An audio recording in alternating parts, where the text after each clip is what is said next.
relativistas. El tiempo es relativo, ya lo dijo Einstein, y nosotros le hacemos caso. Bueno, el contexto histórico del Concilio de Trento.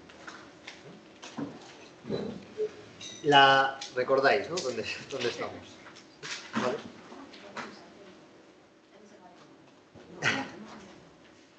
No, sí, yo entiendo que hoy es un día difícil. Claro, es ayuno, estamos a última hora del día, ya uno, en fin, esto es como Jesús en el desierto con los panes que empiezan a aparecer en la cabeza.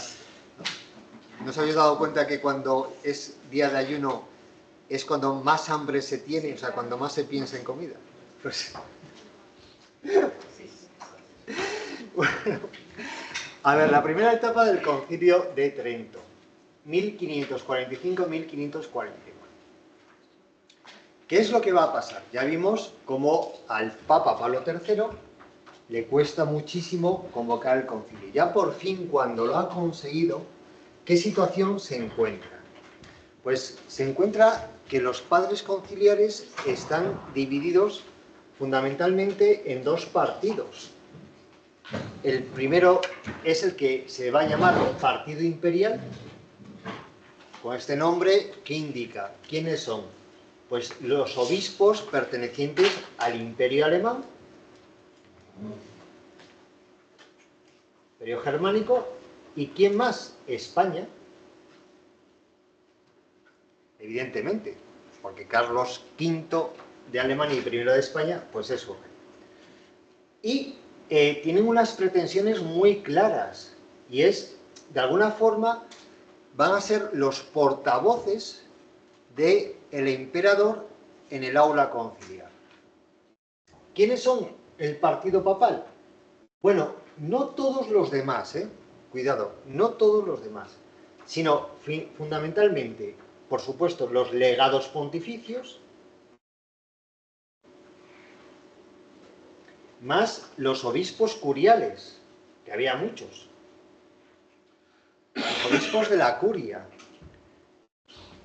Podríamos decir que hay un tercer partido que va a actuar independiente cuando acuda al concilio, que no siempre va a estar presente, que son los obispos franceses, que también van a seguir indicaciones de su rey, de Francisco I.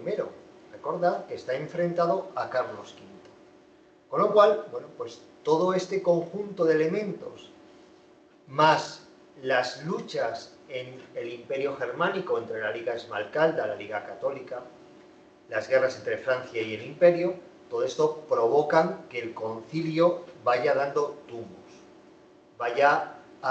se produzcan duros enfrentamientos entre las posturas del partido imperial, que siguiendo la voz de Carlos V pretenden que los luteranos participen en el concilio, pero no como invitados, sino que ya mencioné que la pretensión de Carlos V es que estén presentes con voz y voto, es decir, como cualquiera de los demás, ¿no? Y el partido papal, que evidentemente lo que busca es una independencia y que la Iglesia actúe de acuerdo a sus intereses sin entrar en controversias políticas. Bueno, este choque va a provocar que el Papa Pablo III continuamente esté en una posición muy incómoda, muy incómoda. De hecho, el Papa, desde el comienzo del concilio, bueno, pues quiere buscar esa independencia y de hecho ya va a trabajar para buscar una nueva sede que no esté bajo el influjo del emperador. La excusa que le va a servir es la muerte de un obispo en Trento. Esto va a hacer que los legados pontificios empiecen a correr la voz de que la muerte ha estado provocada por un brote de cólera en la ciudad. Con lo cual, pues, esto hace un primer intento de trasladar el concilio, empiezan a informar al Papa y finalmente Pablo III decide que el concilio sea trasladado a la ciudad de Bolonia. La ciudad de Bolonia tenía muchas ventajas para ser ciudad conciliar. ¿Dónde estaba antes de Bolonia? Trento. Ah, Trento. ¿Por qué? Primero, Bolonia pertenecía a los estados pontificios, con lo cual ya era una ventaja bastante importante. La segunda ventaja, pertenecía a estados pontificios.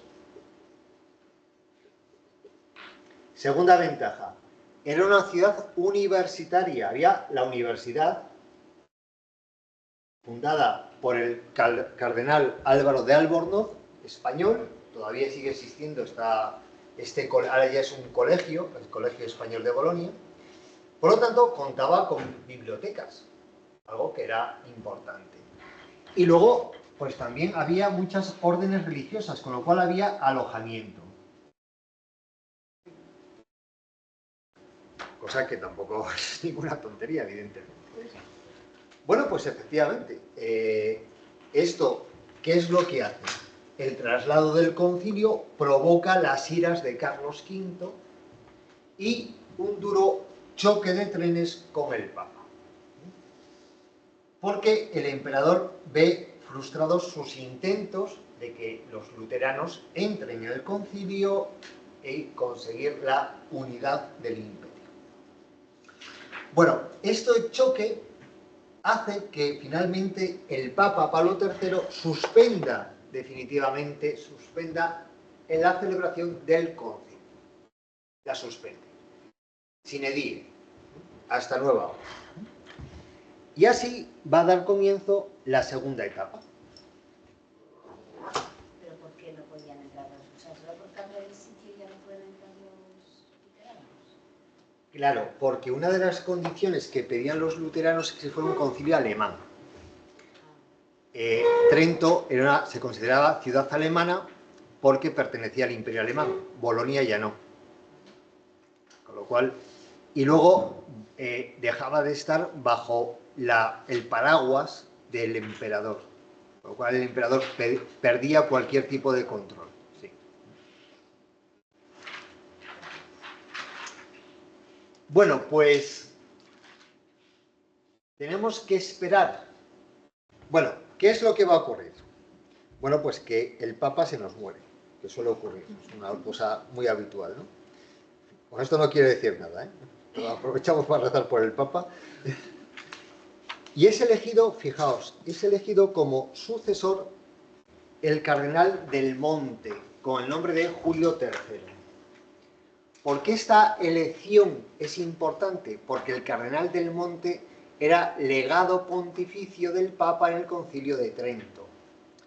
Con lo cual estaba en conexión con las decisiones que había tomado Pablo III. Ese fue el que no fue a misa, ¿no? De la apertura. Bueno, había dos legados. Yo tendría que mirar cuál de los dos no fue. Que fuera este tampoco sería raro, ¿eh? Pero una cosa no quita la otra. Una cosa no quita la otra. Bueno, entonces, fijaos que el Papa, el nuevo Papa, Julio III, va a continuar la línea marcada por su predecesor. Nombra cardenales reformadores. Fijaos que esto ya es un paso muy importante, porque de esta manera se aseguraba que la sucesión iba a continuar con la reforma de la Iglesia. Mantiene las reformas en la curia, cosa también fundamental, porque esto ya permitía que los que se encargaban de las distintas congregaciones y dicasterios, pues lo mismo, mantuvieran las decisiones del Papa. Y finalmente reabre el Concilio de Trento, trasladándolo de nuevo a la ciudad de Trento. No lo abre en Bolonia, sino que vuelve a Trento.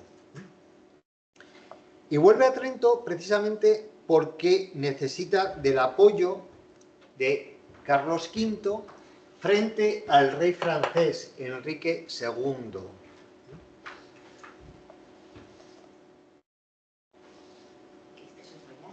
Es el sucesor de Francisco I, sí.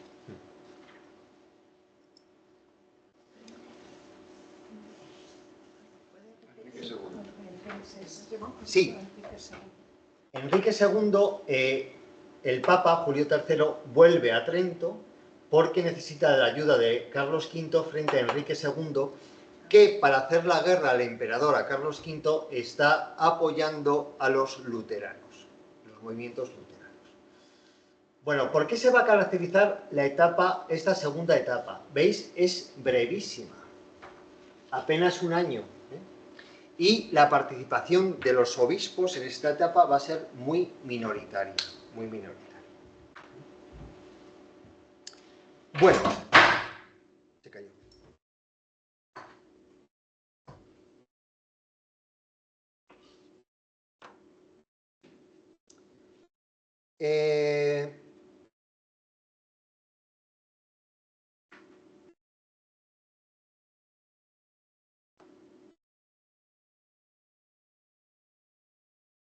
Bien, en esta etapa lo que va a conseguir Carlos V es que participen los luteranos. Los luteranos. Vamos, que participen, sí, que se hagan presentes. Luego ya veremos que las condiciones que imponen son tales que no hay forma, ¿no? Entonces, ¿qué es lo que va a ocurrir? Que hasta la llegada de los luteranos, el Papa decide un descanso. No lo suspende, sino un descanso, ¿no? Pero un descanso que va a durar 10 años prácticamente. ¿Por qué? Porque, ya digo, los luteranos llegan con estas pretensiones. Primero, libertad de debate. Quieren que el concilio discuta de todo. De todo. Y además, sin obediencia al Papa. Después, quiere que se vuelvan a revisar los documentos ya aprobados. Y el concilio ya llevaba un tiempo de trabajo. Se habían aprobado bastantes documentos. Y bastantes doctrinales. Se había aprobado el decreto sobre el pecado original, que como veremos es un decreto muy importante. Y además quieren que se celebre el concilio según las tesis conciliaristas. Vamos, es clarísimamente iban con unas condiciones para que les dijeran que no. Se puede negociar de dos formas. Una es el modo Trump, para que te digan que, en fin, no queda más remedio porque... o el modo, es decir, para que me digan que no, pues eso, pues estos van con el modo no y no. Bueno, pues, ¿qué es lo que va a pasar? Que mientras se decide, evidentemente desde Roma el Papa no acepta la propuesta de los luteranos, esto una vez más provoca el enfado del emperador, la Liga Esmalcalda comienza la guerra y entonces el Papa ya suspende el concilio. Suspende el concilio.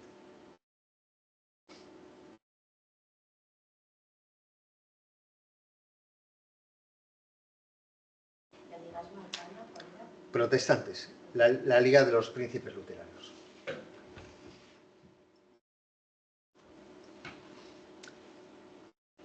Bueno, todo esto se prolonga mucho tiempo hasta la llegada del Papa Pablo IV. Del Papa Pablo IV. Bueno, ¿qué va a pasar con este Papa?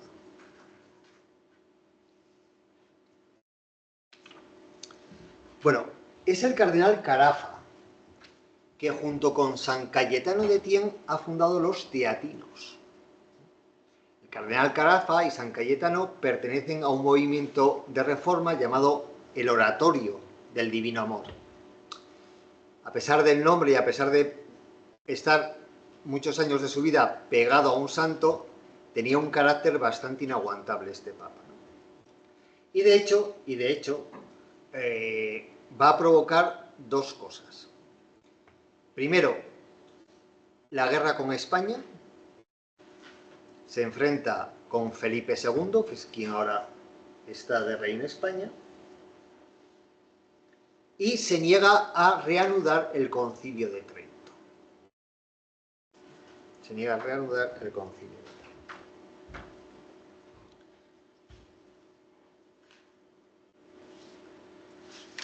Bueno, pues esta situación hace que haya que esperar a la llegada, a la muerte de Pablo IV. Dime, Belén. No, se fuera como todo. Sí. Esto siempre, en estos casos, en historia, la mejor solución siempre es la solución ecológica. Cuando el que impide algo se muere, ¿no? Eso ya queda sin problema, ¿no? Bueno, Pío IV.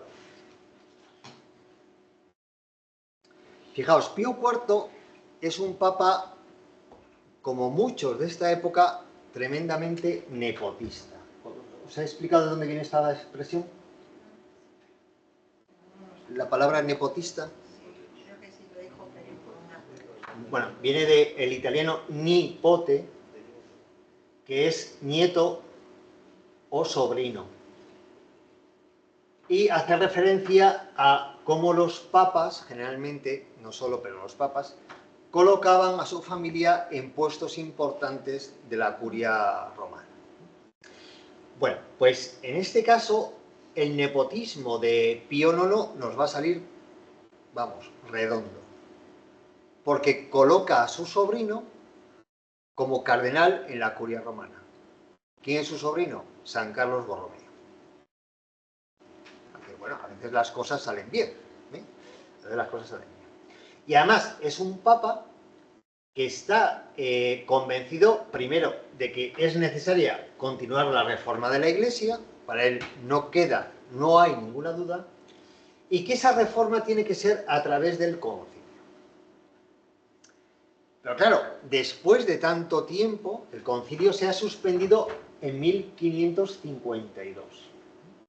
En 1552. Nos encontramos en cuando es elegido Pablo VI, es 1559. Ya han pasado 7 años desde que se suspendió el concilio. Han cambiado reyes, con lo cual, claro, hay una situación bastante complicada. Felipe II quiere un concilio en Trento y quiere la continuidad. Quiere la continuidad. Francia y el emperador alemán quieren un nuevo concilio.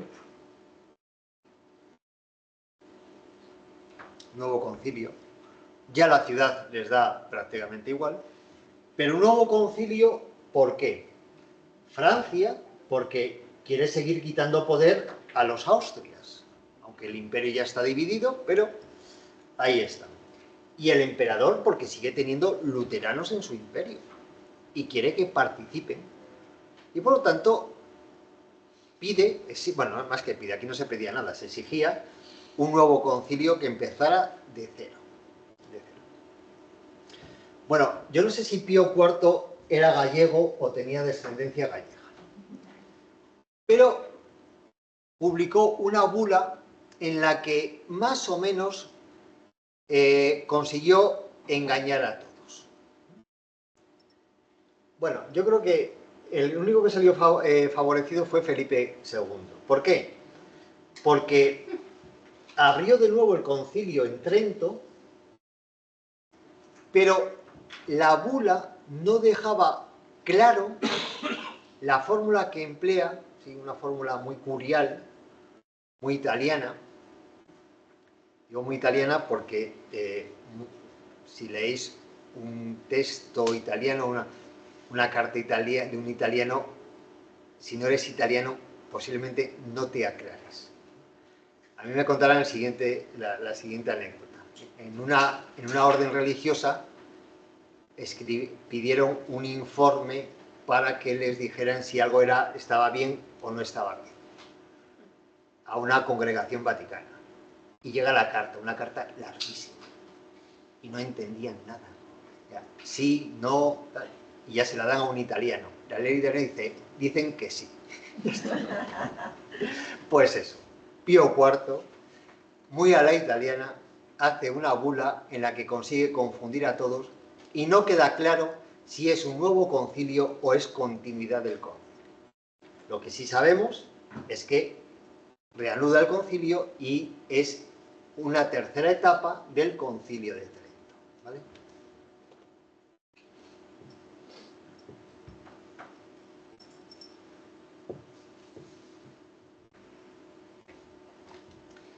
Bien. La bula, perdona, la bula era condosa, ni sí, ni no, ni blanco, ni negro. Bueno, para quien la quisiera entender, pues posiblemente sabían que era continuidad en Trento y punto final. Y de hecho, a ver, lo que va a suceder es eso. ¿Vale? Bueno, pues hasta aquí el contexto histórico. ¿Alguna cuestión?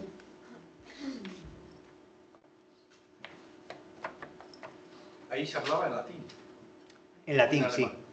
No, en latín. En latín, sí, en latín, por supuesto. En latín.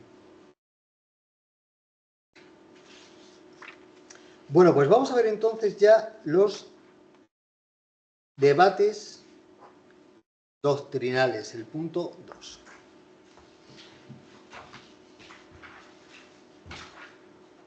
Bueno, para entender lo que se va a discutir hay que tener en cuenta tres elementos que me parecen muy importantes. Ya os dije el lunes que el concilio que Lutero no puso a pensar a Trento. Aunque es verdad, porque es un hecho evidente que afrontan los problemas teológicos planteados por los reformadores. Eso se ve clarísimamente con la cuestión de la justificación, que va a ser el mejor decreto de Trento. De hecho, hay yo no sé si es que como esto lo explico por la mañana y aquí por la tarde, ya no sé lo que contar, no sé qué contar, ¿no? Hay un teólogo luterano muy conocido, Harnack. Bueno, en los ambientes es muy conocido. Harnack es teólogo de finales del siglo XIX, principios del XX.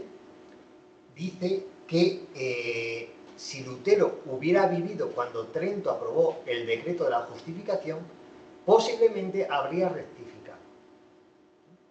Es un decreto muy bueno, muy bien hecho, ¿no?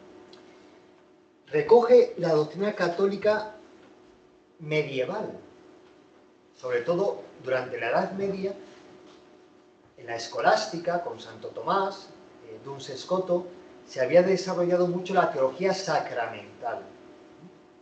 Y Trento la va a hacer suya. Y luego desarrolla nueva doctrina sobre cuestiones que hasta este momento no se habían definido sobre la revelación, el pecado original, la justificación, los sacramentos. Es decir, que toda la teología, incluso actual, bebe del concilio de Trento. Aunque haya algún que otro teólogo que reniegue de Trento, pero es una doctrina muy, muy buena. Bueno, pues teniendo en cuenta esto, ¿cómo se van a desarrollar los debates doctrinales?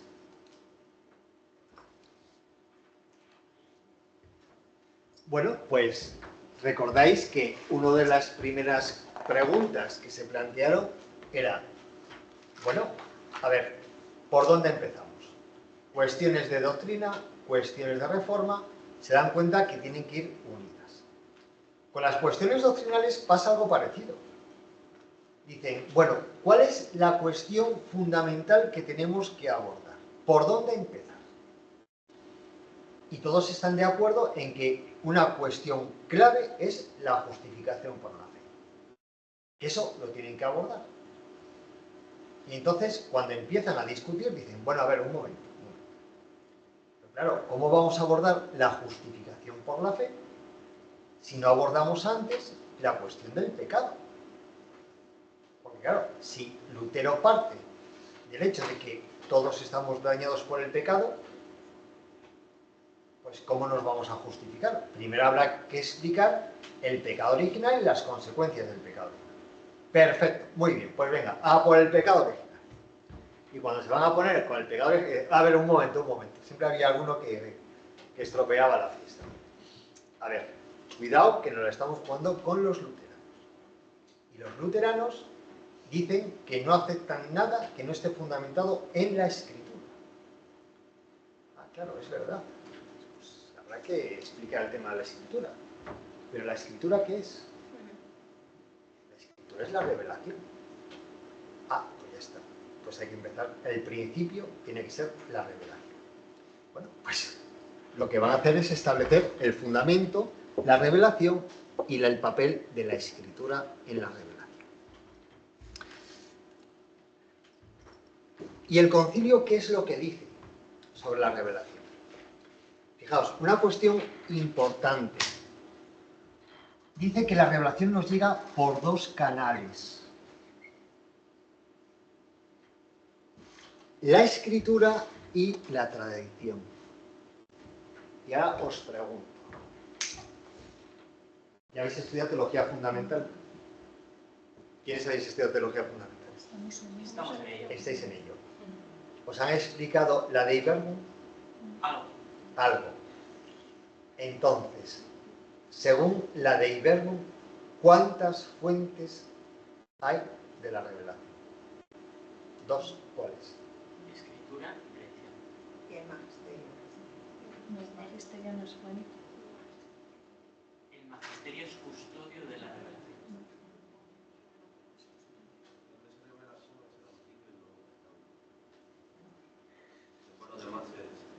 Estamos súper preparados para el examen. Ya veo.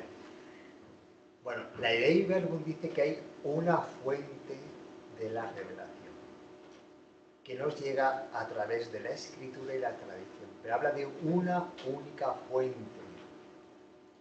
Trento no. Trento habla de dos canales, dos fuentes. ¿Por qué?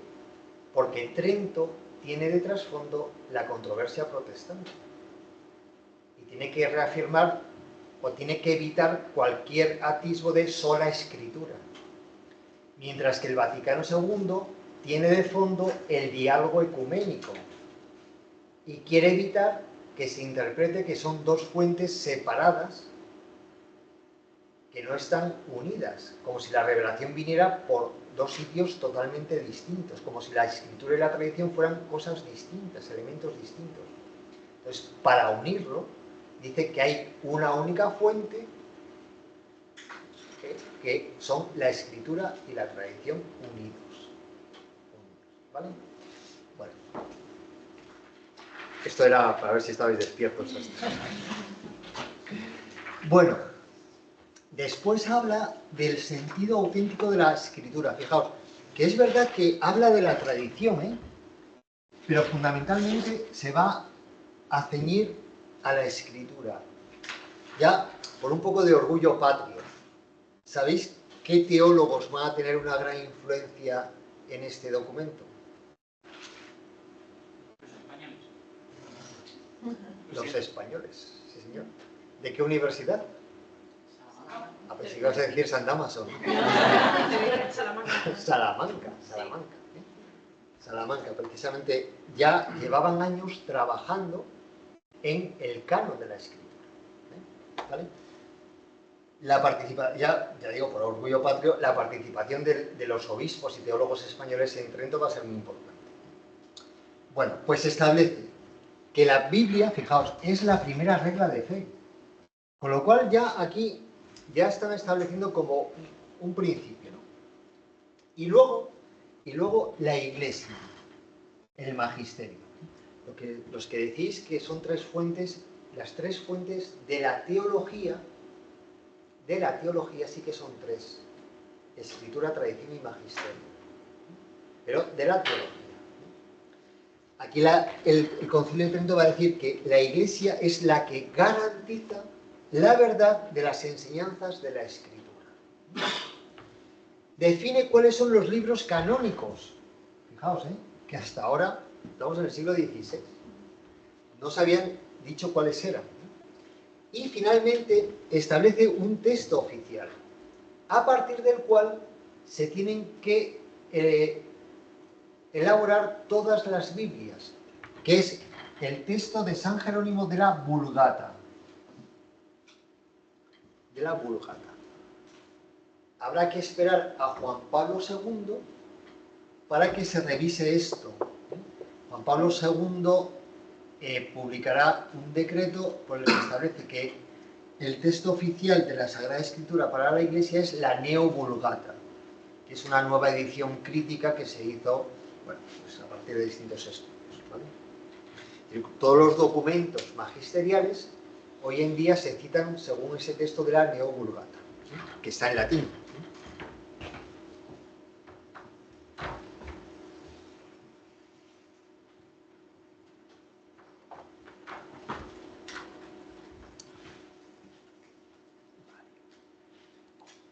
Bueno, pues una vez que ya han definido esto, ya sí, ahora ya el pecado original.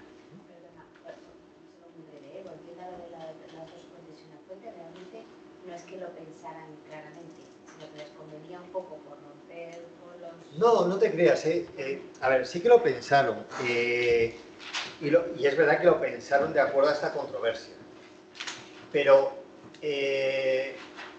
era la forma de entender la revelación. Entonces, lo que va a pasar en el Concilio de Vaticano II va a ser los trabajos previos y los documentos que presentan dos teólogos llamados Karl Rahner y Joseph Ratzinger, que llevaban años trabajando sobre la cuestión de la revelación. Aquí, ya digo, las prisas estaban en definir la Escritura para dar paso al pecado original y a la justificación. Posiblemente, si el contexto hubiera sido otro, pues quizá le hubieran dado una vuelta. El decreto sobre el pecado original. ¿Qué es lo que nos dice? Primero, define que el pecado original existió. O sea, que no es un invento, no es una historia, no es un cuento para niños, sino que realmente hubo un hecho que fue el pecado original. Después, habla que este pecado original tuvo unas consecuencias. La ruptura de la inocencia original, la muerte, etcétera, etcétera. Y dice que este pecado original se transmite por herencia. Y por lo tanto está unido a la naturaleza humana.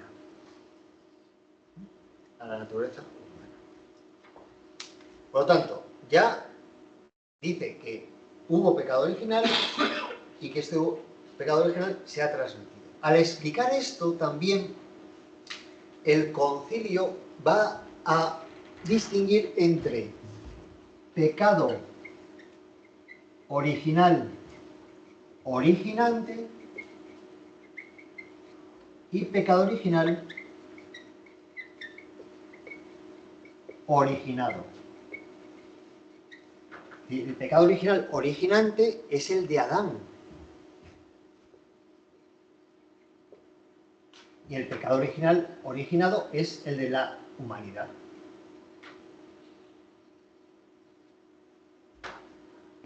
¿Cuál es la diferencia? La diferencia es importante para luego establecer lo que va a venir a continuación.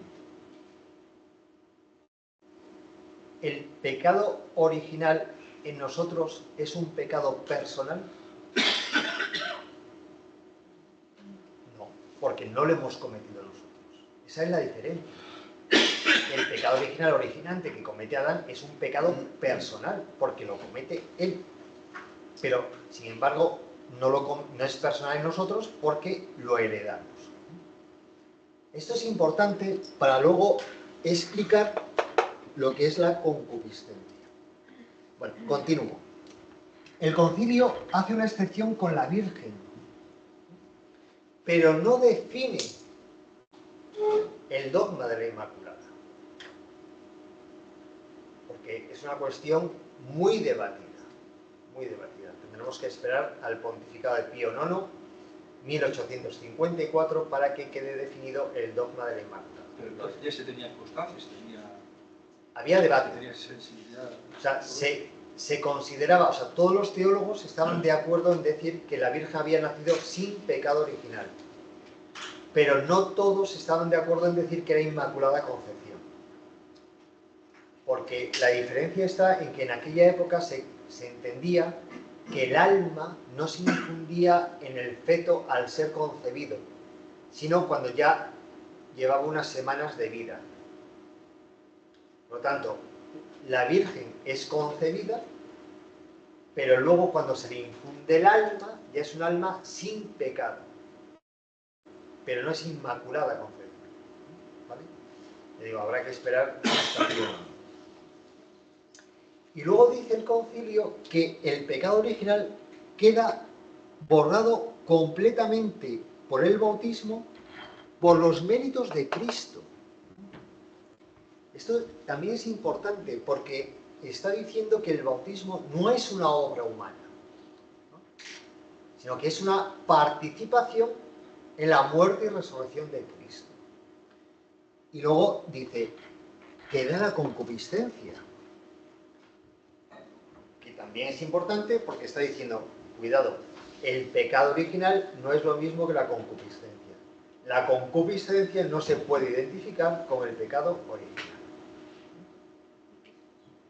La concupiscencia es la inclinación al mal, consecuencia del pecado original. ¿Vale? Una pregunta, cuando has dicho antes que el alma entonces se infundía después de haber sido concebido, Según entonces, aquella época, sí. entonces los niños que morían Por eso se desarrolla la doctrina del limbo. realmente tenían alma, muchos, o sea, los que...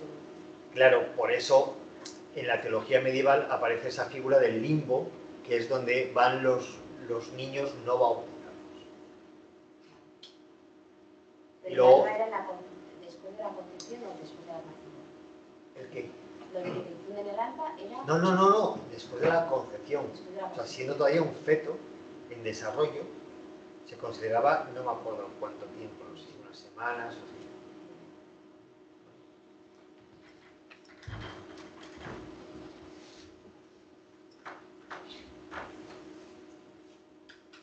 Bueno, eso no, mejor no contarlo por ahí porque sería un argumento para los que apoyan el aborto, ¿no? O sea que... Ya. Bueno, pues una vez, vamos a entrar en materia didáctica. Una vez que se aprueba el decreto sobre el pecado original, los padres conciliares van a entrar ya en la cuestión compleja, delicada, difícil de la justificación. Es un debate que en el Concilio de Trento está muy abierto, porque hay teólogos y teólogos muy buenos que consideran que la doctrina de Lutero sobre la justificación hay que mirarla con cuidado, porque hay quienes incluso consideran que tiene, si no razón, parte de razón. Parte de razón. ¿Por qué piensan esto? Por ejemplo, este texto, ya digo, en el examen os voy a poner un texto como este y me tenéis que explicar si está de acuerdo a la doctrina de Lutero o está de acuerdo a la doctrina del Concilio de Trento. Evidentemente no va a haber autor, porque si no se le quita la gracia. Por ejemplo, vamos a hacer un ejercicio. Este texto, ¿qué dice? ¿Es luterano? ¿No es luterano?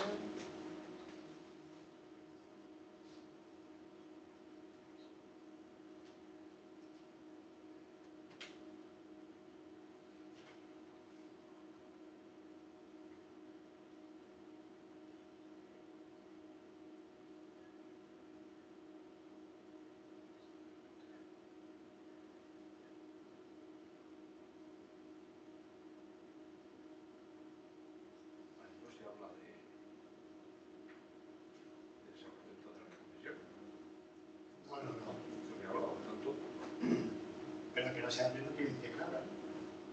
¿No?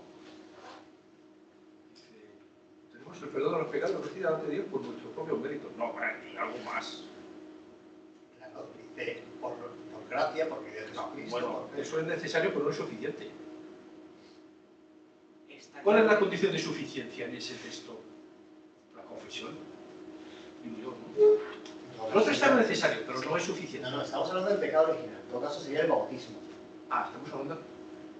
Estamos hablando de la justificación por la fe, que el mayor Pero caso es se borrar el entendía pecado que la original. justificación no solamente afectaba, o afectaba de forma muy marginal al pecado original, pero después en el día a día. No. La justificación no. La justificación es borrar el pecado original. Ese es el primer paso. No, bien, pero también en el paquete entraba también los pecados del día a día. Después, Vale, perdón. Es que yo entendía que esto afectaba a todo, a la vida, no al... sí, no pero el primer paso, de hecho, por eso el Concilio de Trento, al hablar del pecado original, no habla de la confesión, del sacramento de la confesión, habla del sacramento del bautismo. Ya, bien, lo había pensado que la Eso- justificación en este instante era Sí, pues, de todo, eso va a de tratar. toda una vida. ¿no? Eso va a tratar, pero después. Rodrigo. Está claro que es Trento por la forma de expresarse. Ajá. Enseñamos también, ahora, yo creo que esta parte la podría firmar Lutero, creo. Otra cosa es que luego el texto sea más grande y esto solo sea un fragmento. Vale, ¿qué más? ¿Quién más se da ánimo?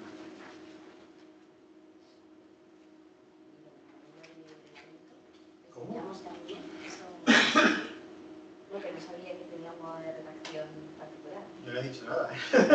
Eso lo ha dicho Rodrigo. Eso es cosecha de Rodrigo. Rodrigo Dixi. El delegado por la tiene autoridad. Cada uno, lo vais a tener que hacer en el examen, ¿eh? O sea que... Perdona, ¿qué quiere decir cuando dice Dios quiere que esta fe no sea imputada por justicia delante de él? No comprendo. Que no sea imputada por justicia. Imputada quiere decir como...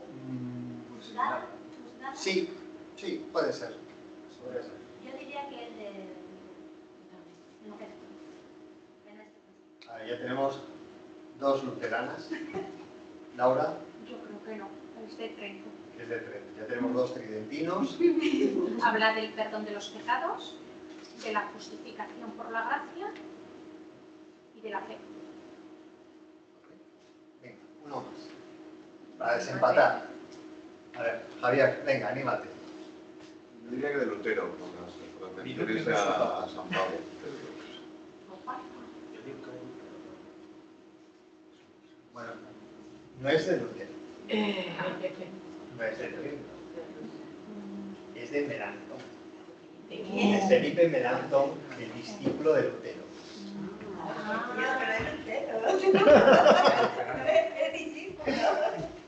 Que no, ni para vosotros ni para nosotros. ¿Y dónde está el discípulo de Lutero? Es de, sí, es de Melanchthon, que es el discípulo de Lutero. Entonces, este texto estuvo sobre la mesa de los teólogos de Trento y les pasó lo mismo que a vosotros, más o menos. Había teólogos muy buenos que decían, ¿por qué no se puede aceptar esto? Y otros decían que no. ¿Por qué no se podía admitir? O sea, ¿cuál sería de cara a un examen? ¿Qué es lo que nos de alguna forma, nos pueden saltar las alarmas? Si omitís esta parte,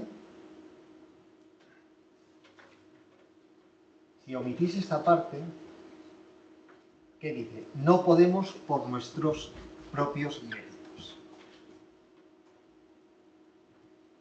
Se carga el mérito, para empezar.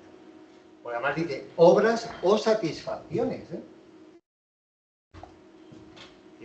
Está eliminando la posibilidad de interceder por los difuntos.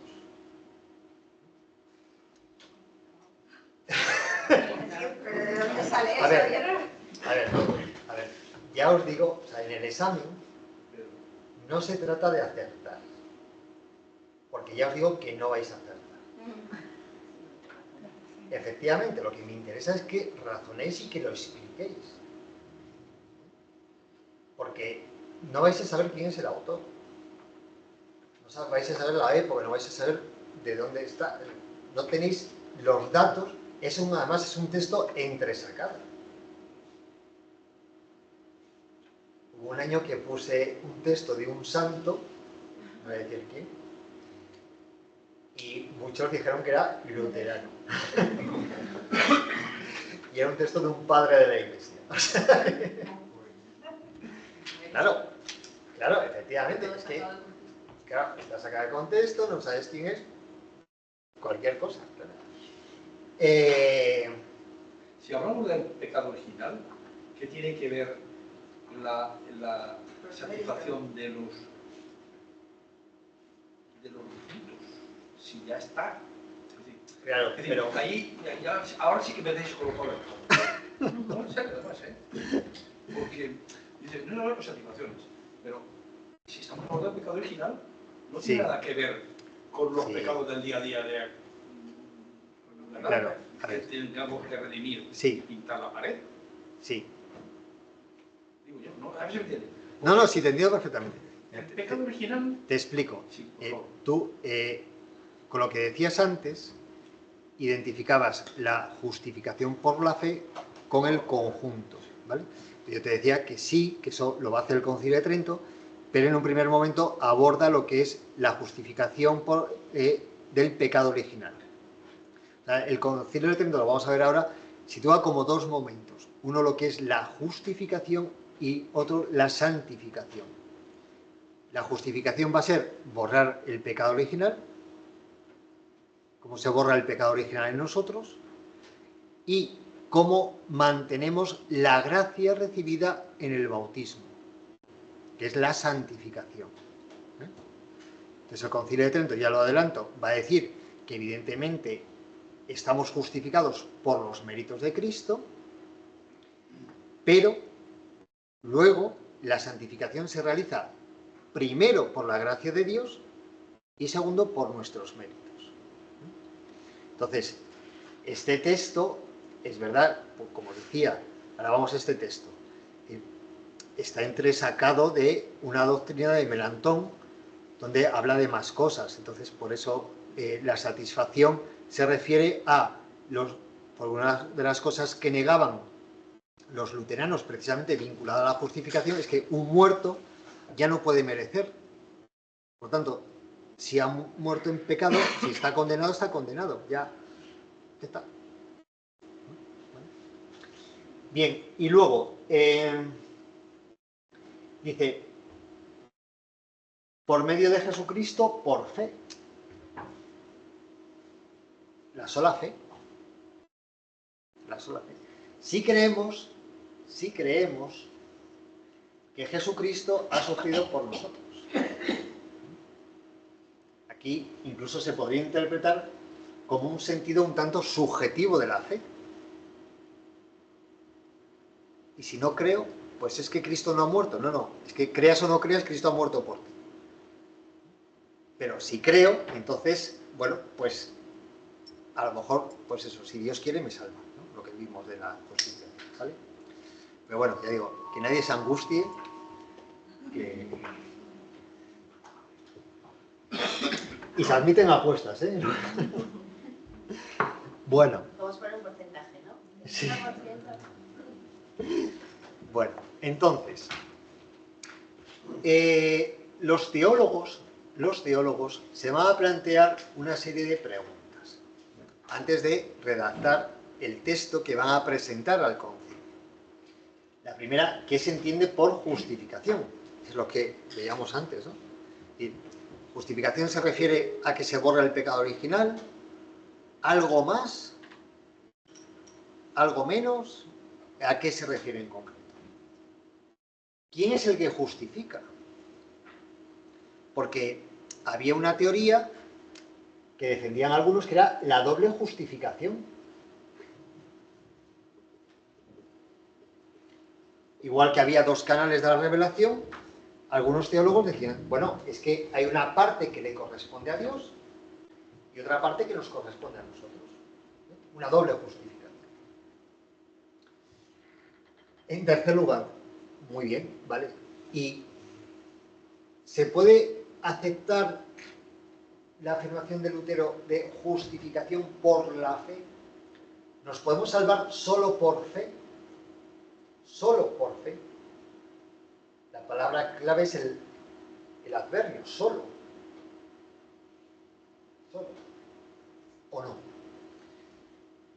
Y si nos salvamos por fe, ¿qué papel tienen los sacramentos? ¿Son obras humanas? ¿Actúa la gracia de Dios? ¿Las obras que yo hago me ayudan? ¿Me salvan? ¿No me salvan? Y finalmente, bueno, pues cómo hablar, cómo explicar la justificación desde la Escritura y la tradición. Bueno, pues todos estos elementos son los que van a intentar dar respuesta en el decreto sobre la justificación.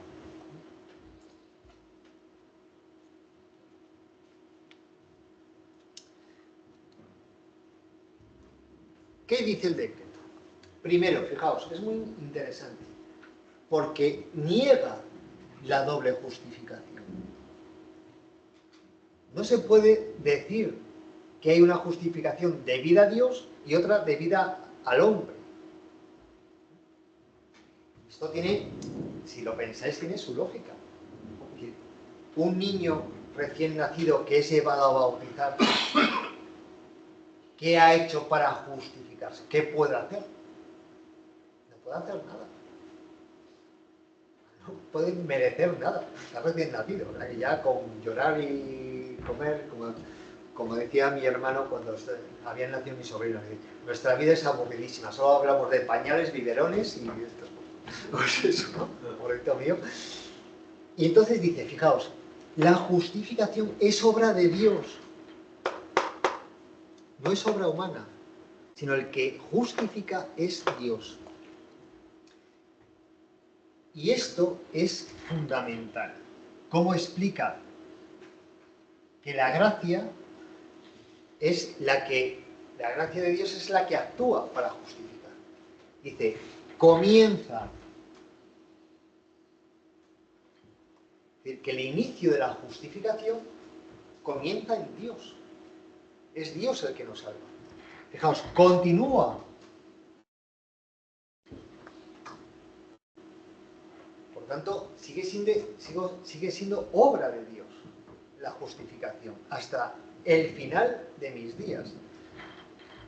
Porque Dios la finaliza.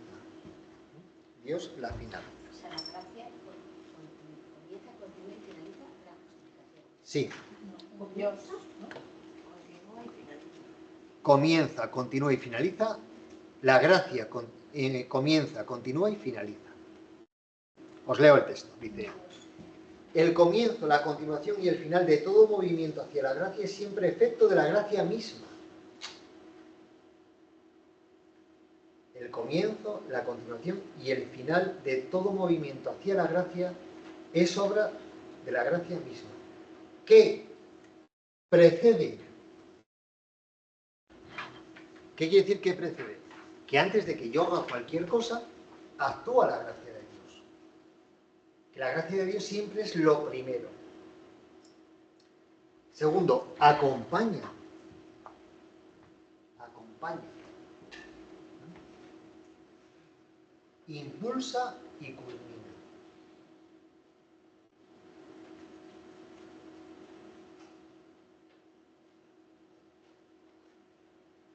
Bueno, luego explicaré la laguna que tiene este decreto. Y luego a continuación, una vez que ya he dicho que la justificación es obra de Dios, porque el inicio es de la gracia, quien la realiza a lo largo del tiempo es la gracia y quien la lleva a término es la gracia, dice, muy bien, y entonces, ¿yo qué puedo hacer? ¿Cuál es la relación entre esta gracia y mi libertad?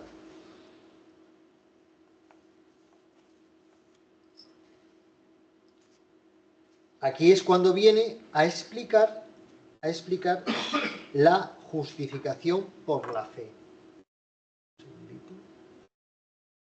Esto lo dice Trento, ¿no, padre? Sí, esto lo dice Trento, sí. No lo digo yo, lo dice.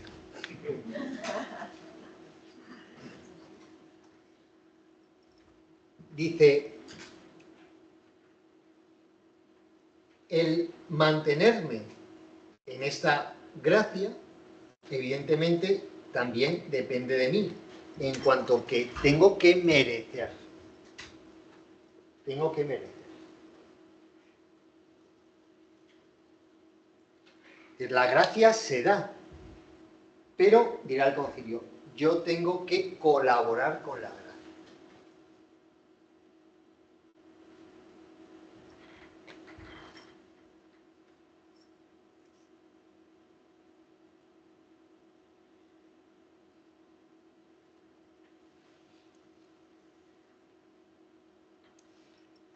¿Cuál es el problema, la laguna de esta primera parte del decreto?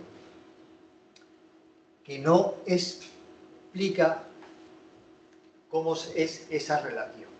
Es decir, ya lo veremos más adelante, pero claro, dice, comienza, continúa, finaliza, precede, acompaña, impulsa, culmina. Muy bien, y yo colaboro. Pero ¿cómo colaboro? ¿Qué papel juega mi libertad? ¿Juega un papel importante? ¿No es importante?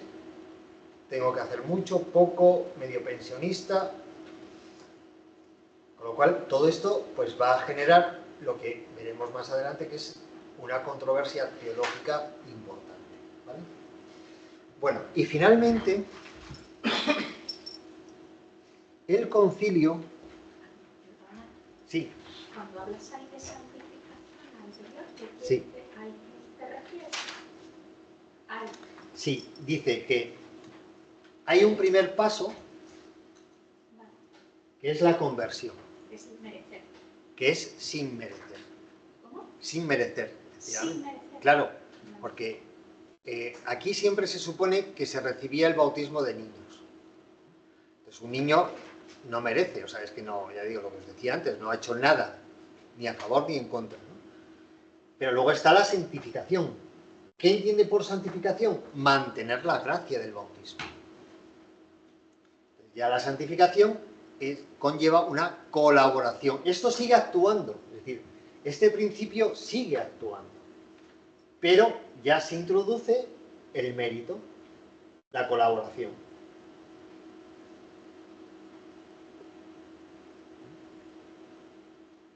¿Vale?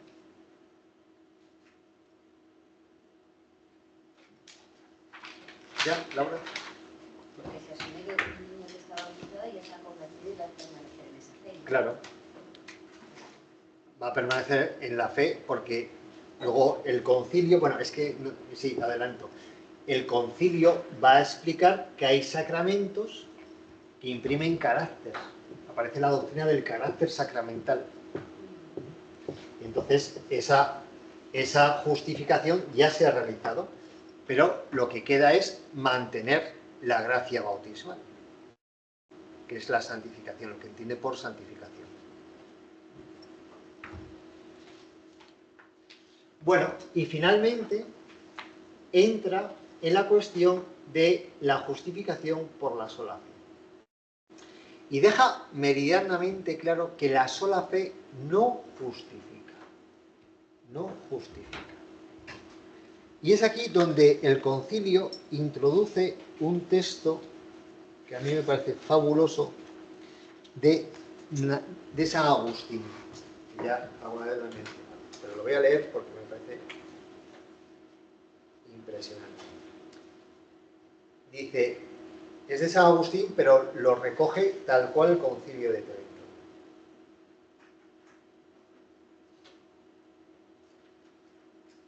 Dice, Dios no manda cosas imposibles, sino que al mandar avisa que hagas lo que puedas y pidas lo que no puedas, y ayuda para que puedas. Sus mandamientos no son pesados, su yugo es suave y su carga ligera. porque los que son hijos de Dios aman a Cristo, y los que le aman, como él mismo atestigua, guardan sus palabras, cosa que con el auxilio divino pueden ciertamente hacer. Y a propósito de esto, dice el concilio, esto era de San Agustín, ahora leo lo que dice el concilio. Si alguno dijere que las buenas obras del hombre justificado de tal manera son dones de Dios, que no son también buenos merecimientos del mismo justificado, o que éste, por las buenas obras que se hacen en Dios y el mérito de Jesucristo, de quien es miembro vivo, no merecen verdaderamente el aumento de la gracia, la vida eterna y la consecución de la misma vida eterna, y también el aumento de la gloria, sea anatema. Es decir, el lenguaje es un poco enrevesado, está diciendo que quien niegue que el hombre justificado puede merecer para colaborar con la gracia, sea anatema. La expresión anatema la conocéis, ¿no? Sea excomulgado. ¿Vale? No puede merecer. Justificado. Justificado. Bueno, ¿esto qué significa? Que tras el pecado no hay corrupción. ¿Cómo? Que tras el pecado no hay corrupción de la naturaleza, sino que hay posibilidad de hacer el bien. ¿Vale? Preguntas. Ahora ¿Y esto ya es lo fe? entendí. Sí. ¿Qué pensabas que era? Es que el pecado, que tras el pecado no hay corrupción. Claro, total. O sea, no hay corrupción. Tras el pecado original no hay corrupción, claro, porque somos redimidos por Jesucristo. Claro. Vale, ya está. Es que me he empezado a comer la cabeza. ¿Vale? Digo, no puede ser. ¿Vale? Más. ¿Alguna duda más? ¿No? Bueno, pues una vez que el concilio ya trata sobre la justificación, entra en la cuestión de los sacramentos. Siempre va a seguir el mismo esquema. Es decir, primero habla de los sacramentos en general, después de cada uno de los sacramentos, siempre siguiendo el mismo esquema. Es decir, va a explicar que son de institución divina, instituidos por Jesucristo, y por lo tanto verdaderos sacramentos. ¿Quién es el ministro del sacramento y los efectos que conlleva ese sacramento? Y se va a centrar fundamentalmente en los tres que eran como más problemáticos: bautismo, penitencia y Eucaristía. Bien, en cuanto a los sacramentos en general, hay dos cuestiones que son importantes. Primero, define el concepto de sacramento, que aquí sigue la doctrina de Santo Tomás de Aquino. Signo visible de una realidad invisible.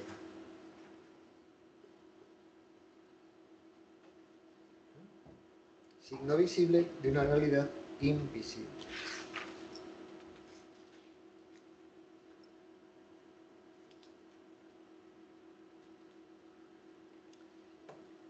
Después, la otra cuestión importante es que para explicar que no son obras humanas, utiliza la expresión ex opere operato. ¿Qué quiere decir esta fórmula? Que el sacramento es eficaz independientemente de las condiciones morales del ministro. El sacramento es eficaz independientemente de las condiciones morales del ministro. Y un sacerdote puede ser lo peor de lo peor. Un pederasta, un borracho. O sea, imaginaos lo peor. Que si administra un sacramento, lo administra válidamente. ¿Vale?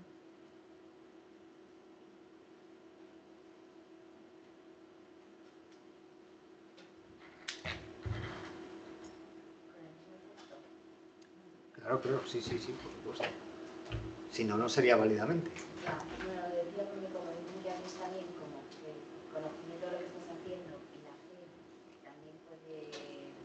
Esto no sé si es teológicamente cierto, ¿eh? Ojo, En el que lo recibe.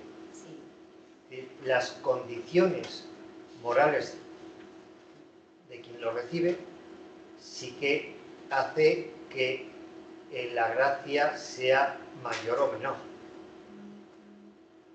Pues recibir un sacramento sin enterarse de nada es menos bueno. Pues que... sí, lo ha recibido, pero bueno, pues... Mejor si te Y hay gracia. Pero evidentemente, claro, si vas a la Eucaristía y estás a por uvas y comulgas, pues, bueno, pues sí, has comulgado, has recibido la gracia del sacramento. Pero el efecto siempre será mucho más grande, mayor, si te has confesado antes, si te has preparado bien, si vas con devoción. Pero esto se refiere... ¿Cómo? El bautismo de niños vale. El bautismo de niños vale. Sí, lo vamos a ver. ¿Pero por qué lo dices? No, porque, como estamos diciendo, depende de las condiciones cuando del que recibe el bautismo, pues causa más... Claro, pero fijaos que con el bautismo, incluso a día de hoy, la Iglesia solo pone una condición para negar el bautismo. Y es que no se garantice la educación en la fe del niño o de la niña, vamos. En ese caso se puede negar. O sea, que no vale el bautizo de la abuela allí. No vale. Porque este es un descreído, ¿no? No vale. Ya No vale. ¿Cómo? Que eso no, o sea, que eso no es, o sea, me refiero que eso lo sabe poca gente, es decir, que hay mucha gente que bautiza y después no sigue la tradición. Bueno, a ver, Digo, son cosas, pero son cosas distintas. Son dos cosas distintas. Es decir, si unos padres van a bautizar a su hijo porque la abuela o el abuelo insiste, les amenaza con desheredarlos, y dice, bueno, pero nos da igual. Claro, el párroco no lo sabe. Por eso. Entonces se bautiza, pero eso ocurre lo mismo cuando el cardenal Cisneros llegó a Granada, cogió a todos los moros y los obligó a bautizarse. Pues hay sacramento, pero y se producen los efectos del sacramento, pero claro, luego ya... Sí. Vale, si una abuela bautiza al niño sin permiso de los padres en la bañera, ¿no es válido o no es lícito? No es válido. ¿No es válido? No es válido. No es válido. Y de hecho, sí, no es válido. Hay que bautizarlo. Porque solo es válido si fuera en peligro de muerte. Aunque el yerno y la hija sean unos descreídos. Es decir, eso se suele dar bastante, ¿no? La abuela tiene una hija y un yerno... Bueno, ahora ya no se da. Ahora ya no se da porque los padres que antes no querían bautizar a los hijos son ahora los abuelos. Con lo cual... Y hay otra cuestión también... Pero no vale porque... termino con esto. Se tiene que dar en peligro de muerte, tiene que ser en peligro de muerte. Y si la criatura sobrevive, hay que hacer los ritos supletorios. Hay que ir a la parroquia, hay que darle la unción, etcétera, etcétera. ¿Sí? Entonces, si una abuela dice, mira, como mis hijos son unos descreídos y no quieren bautizar a la criatura, pues un día que se queda conmigo, pues ahora, me lo llevo al cuarto de baño y en el lavabo y lo... Falta el ministro, ¿no? No, porque en casos extraordinarios, es decir, si tú vas por la calle y te encuentras a una mujer que va a dar a luz, da a luz, se está muriendo el niño, dices, ¿quieres que lo bautice? Sí, por favor, coges un poco de agua, lo bautizas y es perfectamente válido. Aunque no haya... Actualmente. No, porque basta que lo haga un bautizado con la intención con que lo hace la Iglesia. En peligro de muerte, ¿eh?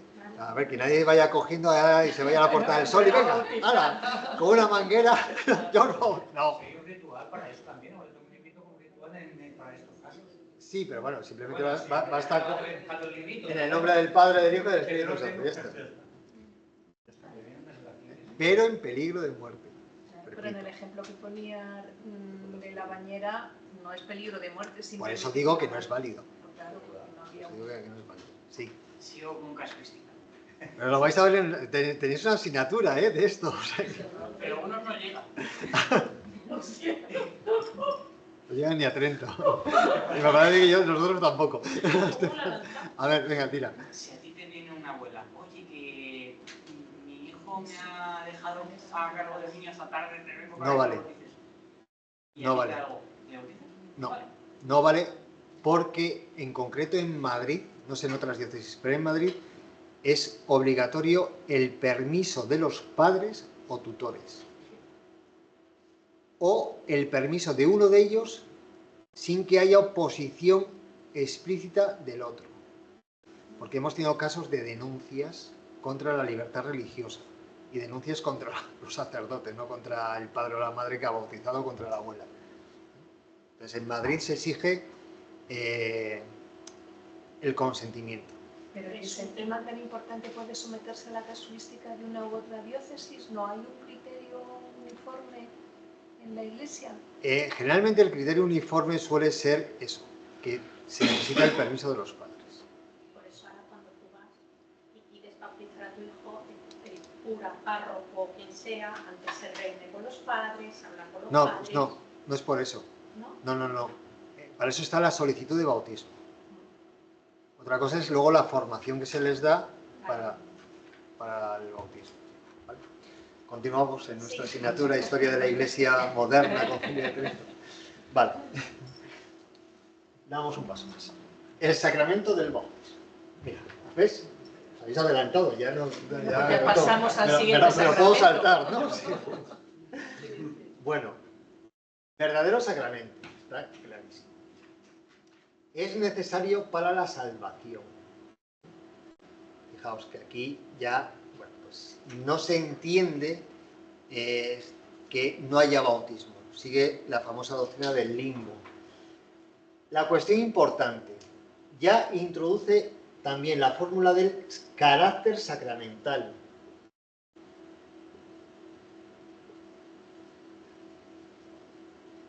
El sacramento del bautismo, la confirmación y el orden sacerdotal son los tres sacramentos que imprimen carácter. Eso quiere decir que no se borra, que un bautizado es bautizado toda la vida, aunque apostate. ¿El orden sacerdotal y cuál es el otro? Bautismo, confirmación y orden sacerdotal.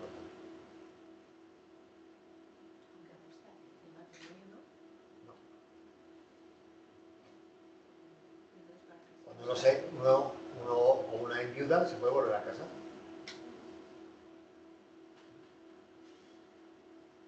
Y al bautizado vuelve sobre lo mismo, no le basta la sola fe. Como veis, siempre está esta cuestión. Bueno, el sacramento de la confirmación.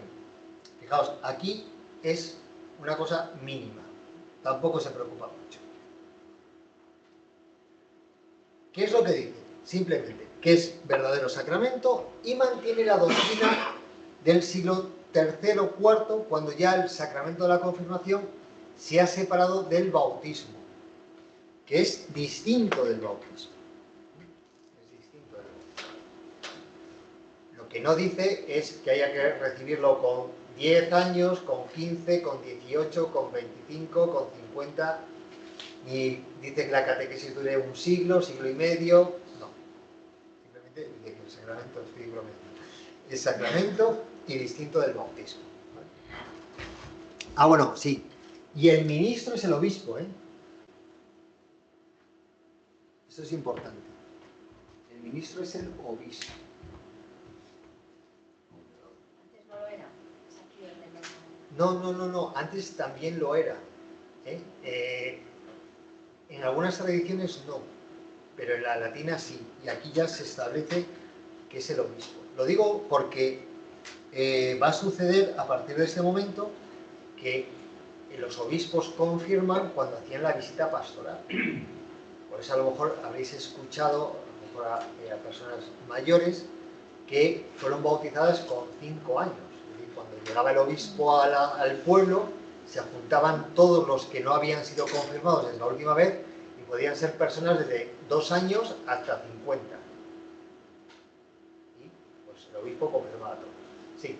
A ver, Me da sobre el miedo. tema del carácter, en teoría todos los sacramentos imprimirían carácter. Yo no No. me puedo volver a casar con la misma persona 2 veces, o yo no puedo pedir perdón en la penitencia por el mismo pecado cuando ya me he confesado de él. Pero te puede dar igualmente el sacramento del matrimonio. Pero entonces no ha habido sacramento. Bueno, esto sí. ¿Y si en viudas? Claro, o sea, vale, pero no, o sea, no Evidentemente no te vas a volver a casar con la misma persona. Eso seguro. Porque se ha muerto. Bueno, pero el sacramento de la penitencia. Yo hago Entonces, pecado. entonces te confiesas una vez y ya no te puedes volver a confesar. No, pero no puedo pero ya no se me desperdona ese pecado que se me ha perdonado en la confesión. Puedo cometer otro. Claro, pero eso no es el carácter. El carácter es que ese sacramento lo has recibido, te ha dado una gracia y esa gracia ya la tienes para toda tu vida. En el sacramento, eso va unido el tema del carácter a los efectos del sacramento. En el sacramento de la penitencia recibes el perdón de los pecados, pero a lo mejor tú no, pero los demás mortales solemos volver a pecar, pues nos volvemos a confesar. Si recibiéramos el carácter, chicos, ya pues lo que se pensaba antes, con el bautismo, la única tabla de salvación. Pero ya dices, como vuelvo a pecar ya... El matrimonio es lo mismo.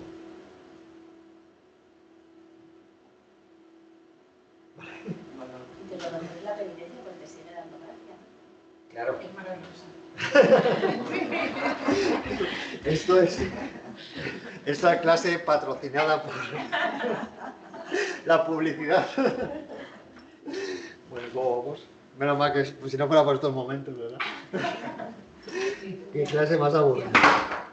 Bueno, y paramos a tirarse. Bueno, vamos al sacramento de la Eucaristía. A ver.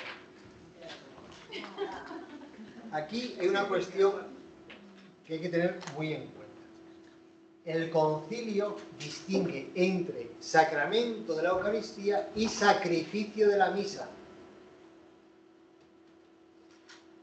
El sacramento de la Eucaristía es el cuerpo y la sangre de Cristo presentes en el pan y el vino. El sacrificio de la misa es la celebración como tal. A ver, ¿dónde te has perdido? ¿Puedes repetir? Todo. Diferencia entre El sacramento de la Eucaristía, la presencia del cuerpo y la sangre de Cristo en el pan y el vino. Y el sacrificio de la misa, que es la celebración propiamente.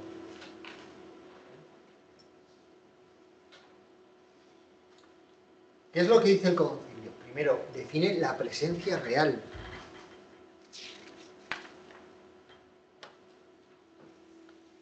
Y fijaos que es muy interesante porque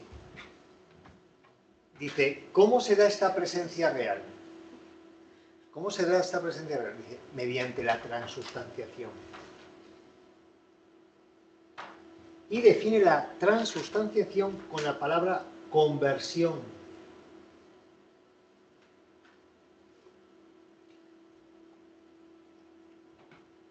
¿Qué palabra utiliza el sacerdote en la celebración de la misa durante la epíclesis?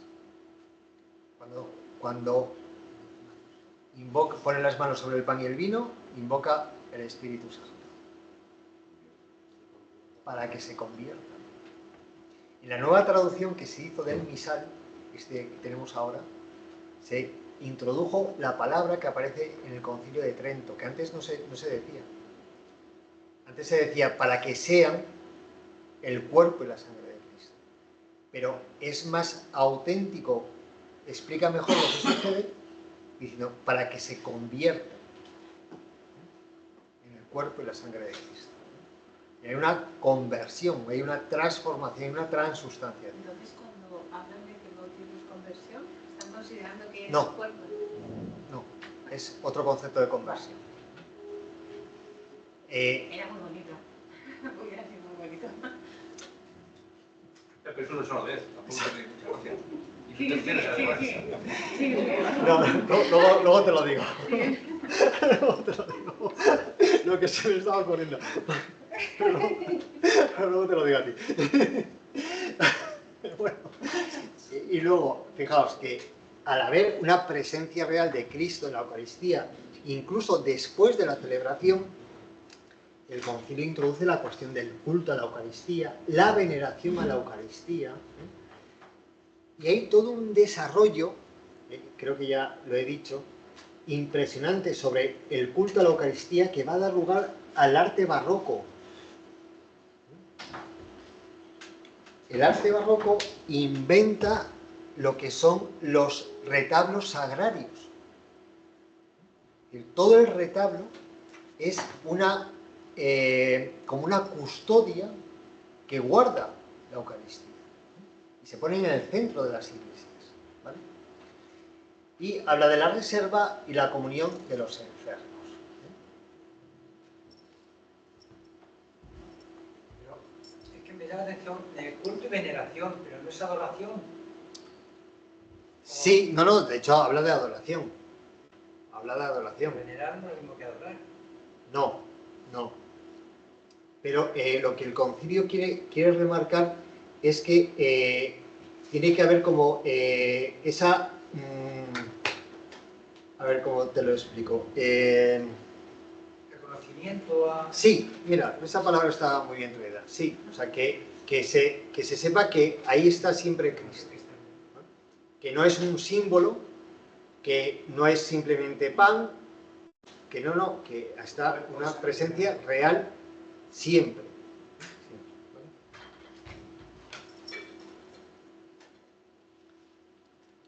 Bueno, lo vamos a dejar. Así, el próximo día, que ya ha sido muy intenso, continuamos con la penitencia. Hoy ya hemos tenido bastante. No, ya he terminado, ¿eh? Ya he terminado, sí.